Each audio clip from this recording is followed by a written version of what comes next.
Assalamualaikum warahmatullahi wabarakatuh. Perkenalkan, saya atas nama Lismawati SPD, calon guru penggerak angkatan 11 Kabupaten Bulukumba. Kali ini saya akan melakukan pra-observasi bersama Ibu Andi Nurin SPD selaku guru sosiologi yang ada di SMA Negeri 3 Bulukumba. Jadi tujuan observasi supervisi akademik ini adalah di mana untuk mengetahui pembelajaran yang akan dikembangkan serta strategi dalam mencapai tujuan pembelajaran. Ya, jadi maka dari itu langsung saja saya akan melakukan pra-observasi bersama dengan Ibu Andi Nurin. Ya, bagaimana kabar Ibu hari ini? Alhamdulillah baik Ibu. Ya, jadi bagaimana Ibu akan mempersiapkan pembelajaran di kelas hari ini?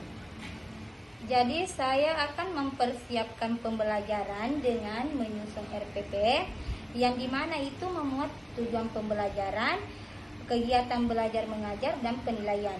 Saya juga menyiapkan alat peraga seperti papan tulis, spidol dan penilaian. Ya, jadi di sini Ibu tentunya telah mempersiapkan RPP terlebih dahulu dan juga mengenai media pembelajaran yang akan Ibu gunakan di kelas seperti spidol, papan tulis dan juga LCD ya Ibu yang bisa gunakan di kelas.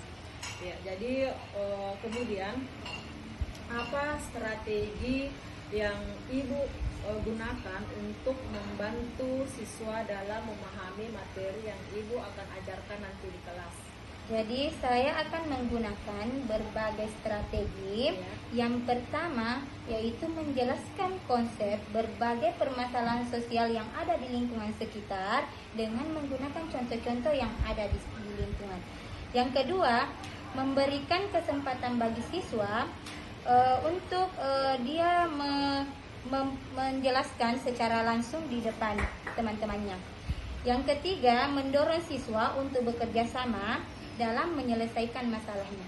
Ya, jadi seperti itu ya Bu ya, mengenai strategi materi yang Ibu ajarkan di kelas, mengenai Ibu akan menjelaskan mengenai konsep permasalahan sosial yang ada di lingkungan sekitar, kemudian juga dengan menggunakan contoh-contoh yang konkret Ibu ya, dan juga Ibu akan memberikan kesempatan kepada siswa untuk berbicara secara langsung, dan juga Ibu di sini tentunya akan mendorong siswa untuk bekerja sama dalam menyelesaikan masalah. Ya, jadi kira-kira bagaimana Ibu menilai pemahaman siswa terhadap konsep materi yang akan Ibu ajarkan di kelas?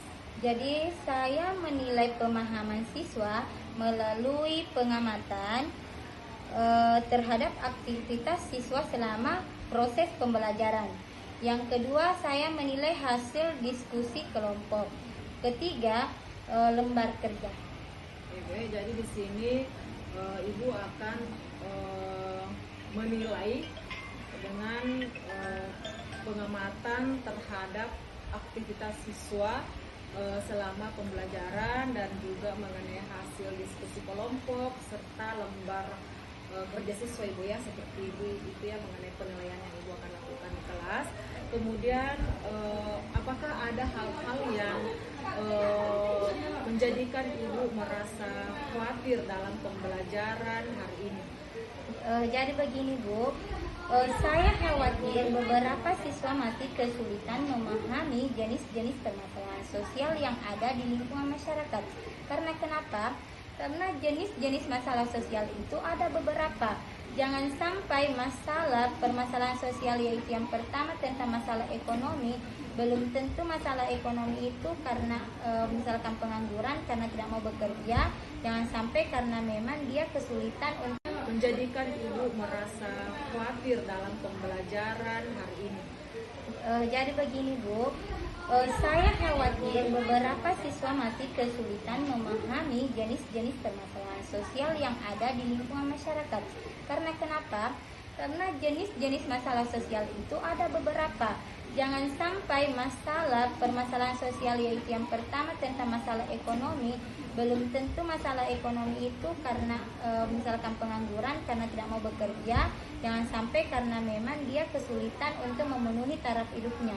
Yang kedua, psikologi, jangan sampai anak-anak juga tidak tahu bahwa itu permasalahan sosial. Misalkan keracunan makanan itu masuk dalam contoh masalah sosial yang ada di lingkungan masyarakat. Jadi banyak hal yang bisa kita kaitkan dengan materi pembelajaran hari ini dengan yang ada di lingkungan masyarakat. Seperti itu Bu ya, kekhawatiran Ibu dalam pembelajaran hari ini. Kemudian jadi begini ya Bu ya, Ibu tentunya jangan khawatir. Saya yakin Ibu bisa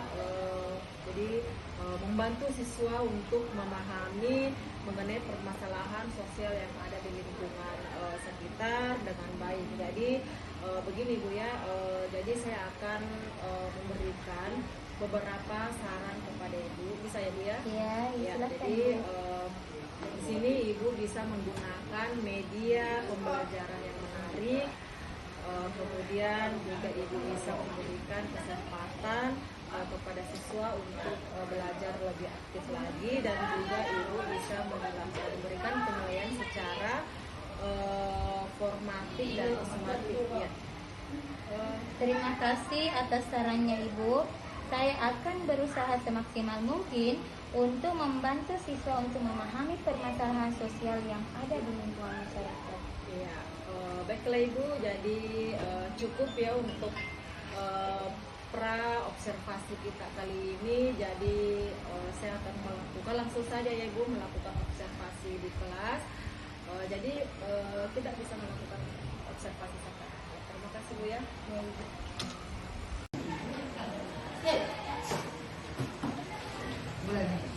Baik, datang kelas, silakan siapkan. Siap, siap. Dari salam. Waalaikumsalam warahmatullahi wabarakatuh. Duduk kembali. Kita berdoa sebelum membaca. Doa selesai.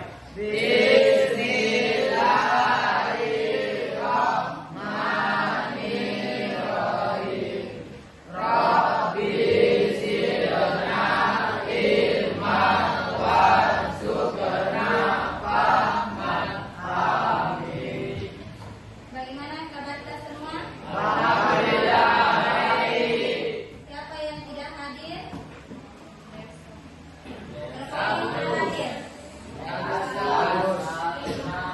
Kenapa Salman? Berapa hari sakit Salman? Ya, doakan doanya ya, semoga lekas sembuh semua yang semoga bisa beraktivitas kembali seperti biasa. Jadi baik, kita masuk pada materi tentang masalah sosial. Masih ada yang mengingat materi yang sudah berlalu? Masih? Jadi minggu lalu kalian sudah mempresentasikan contoh-contoh permasalahan sosial yang ada di lingkungan masyarakat. Jadi kalian sudah tentunya mengetahui apa dan bagaimana contoh permasalahan sosial yang ada di masyarakat. Jadi ada berapa jenis permasalahan sosial yang ada di masyarakat? 5. Yang pertama apa? Itu adalah contohnya kenakalan remaja. Tapi kalau jenis permasalahan sosial apa?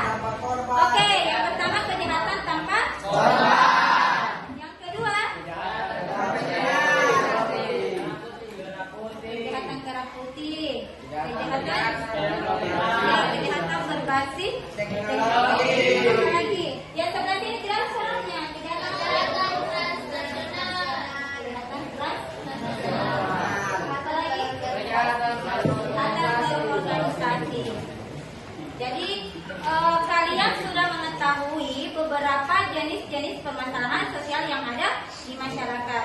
Tentunya kalau kalian sudah mengetahui jenisnya, kalian juga sudah mengetahui apa contoh-contoh permasalahan sosial, apalagi kalian sudah mendiskusikannya, sudah kalian sudah presentasikan di atas atau di depan teman-teman kalian. Tentunya kalian sudah mengetahui apa-apa saja yang termasuk permasalahan sosial.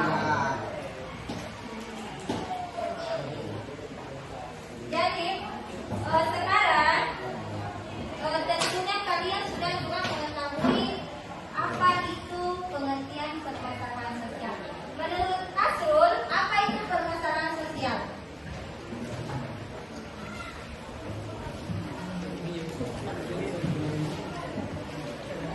Apa itu permasalahan sosial?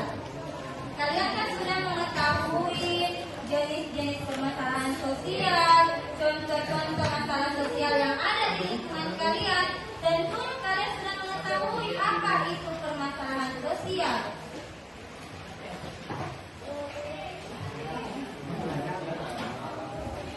Apa Asrul, menurut Anda apa itu masalah sosial? Masalah sosial biasanya timbul dari ketidakseimbangan atau ketidakadilan dalam distribusi sumber daya, hak, dan kesempatan.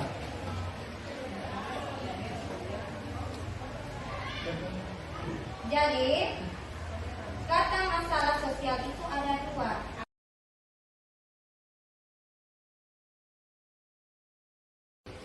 Assalamualaikum warahmatullahi wabarakatuh. Berjumpa lagi dengan saya Ibu Ismawati SPD, calon guru penggerak angkatan 11 Kabupaten Bulukumba, dalam percakapan pasca observasi. Jadi kali ini saya masih ditemani oleh Ibu Adi Nurin SPD selaku guru sosiologi yang ada di sekolah SMA Negeri 3 Bulukumba. Kami akan melaksanakan percakapan pasca observasi setelah kegiatan observasi yang telah kita laksanakan tadi. Ya, Ibu Nurin, dalam percakapan pasca observasi ini saya akan mengajukan beberapa pertanyaan terkait pembelajaran yang tadi Ibu laksanakan di kelas di sini dengan tujuan untuk mengevaluasi sejauh mana kegiatan pembelajaran yang Ibu laksanakan tadi di kelas. Ya, baik Ibu, silahkan. Ya, terima kasih Bu ya. Jadi di sini saya akan mengajukan beberapa pertanyaan. Namun pertanyaan yang pertama ini, bagaimana perasaan Ibu mengenai kegiatan observasi pembelajaran yang sudah kita laksanakan tadi di kelas? Ya, walaupun ini bukan yang pertama kali bagi saya, namun tetap saja ada rasa tegang. Tapi kemudian alhamdulillah semuanya berjalan dengan baik dan lancar. Ya, jadi di sini walaupun bukan pertama kali Ibu melakukan pembelajaran di kelas, namun masih ada Ibu merasa tegang Bu ya, seperti itu. Jadi Ibu bisa tangani secara baik ya. Jadi alhamdulillah kalau seperti itu Bu ya. Jadi bisa Ibu ceritakan kembali area pengembangan yang Ibu lakukan di dalam kelas dan langkah-langkah atau tahap-tahap pembelajaran yang Ibu sudah lakukan di kelas. Kemudian kira-kira apa saja Bu ya? Jadi area pengembangan yang saya sudah lakukan adalah pengetahuan dan keterampilan. Di mana pengetahuan itu, dia itu memberikan beberapa contoh tentang jenis permasalahan sosial. Jadi yang kedua, keterampilan, yaitu adalah kerjasama atau diskusi yang tadi kita laksanakan. Sedangkan tahapan pembelajarannya itu yaitu dari kegiatan awal, kegiatan inti, sampai evaluasi juga saya sudah laksanakan. Jadi di sini yang Ibu laksanakan adalah mengenai pengetahuan dan keterampilan. Ya, jadi mengenai tahapan pembelajarannya yaitu mulai dari kegiatan awal, kegiatan inti sampai dengan evaluasi yang Ibu laksanakan tadi di kelas ya.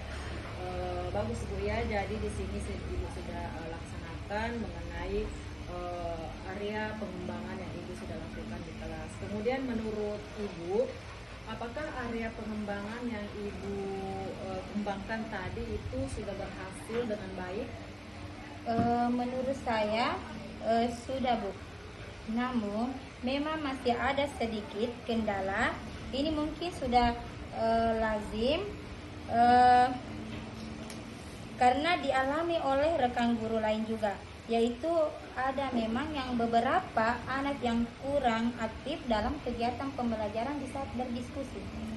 Jadi di sini ada pengembangan yang ibu atau kendalanya di sini mungkin masih ada beberapa siswa ya yang memang kurang aktif dalam kegiatan pembelajaran ya. Jadi itu betul sekali Bu ya. Jadi masalah seperti itu memang lazim dialami oleh setiap guru. Lalu apa yang Ibu lakukan ini mungkin masih ada beberapa siswa ya yang memang kurang aktif dalam kegiatan pembelajaran ya. Jadi itu betul sekali Bu ya. Jadi masalah seperti itu memang lazim dialami oleh setiap guru. Lalu apa yang Ibu lakukan dalam mengantisipasi masalah tersebut dalam kegiatan pembelajaran berikutnya? Jadi untuk mengatasi masalah itu dalam satu pembagian kelompok saya berpedoman berdasarkan pada gaya belajar siswa atau anak, yaitu visual, auditor maupun kinestetik. Kinestetik Ya. ya, jadi Sehingga anak itu akan merasa nyaman untuk belajar. ya, jadi di sini mengatasi masalahnya dengan membagikan kelompok ya Bu ya, dalam pembagian kelompok berdasarkan pada gaya belajar siswa, yaitu mengenai visual, auditori dan juga kinestetik ya. Baik Ibu ya, jadi berarti itu adalah rencana Ibu yang untuk kegiatan pembelajaran ke depannya, yaitu dengan memperhatikan daya belajar siswa. Ya betul Jadi, Ibu. ada pembagian kelompok ya. Jadi sehingga siswa bisa merasa nyaman di kelas. Ya betul Ibu. Kemudian kira-kira kapan Ibu laksanakan ya? Jadi kapan Ibu akan melaksanakan perubahan atau perbaikan yang Ibu sampaikan tadi? Secepatnya akan saya laksanakan karena ini berkaitan dengan kepentingan siswa Ibu. Oh ya, jadi di sini Ibu Nurin akan melaksanakan secepat mungkin ya Bu ya. Jadi semoga perubahan dan perbaikan yang Ibu akan rencanakan di kelas dapat segera mungkin dapat terlaksana dan masalah yang Ibu alami di kelas dapat teratasi dengan baik. Ya, jadi saya di sini akan menunggu kabar baik Ibu. Ya, terima kasih Ibu. Ya, sama-sama Bu. Jadi demikian rangkaian kegiatan supervisi akademik dari mulai percakapan pra-observasi, observasi sampai percakapan pasca observasi. Terima kasih kepada Ibu Andi Nurin SPD dan saya akhiri. Wassalamualaikum warahmatullahi wabarakatuh. Waalaikumsalam.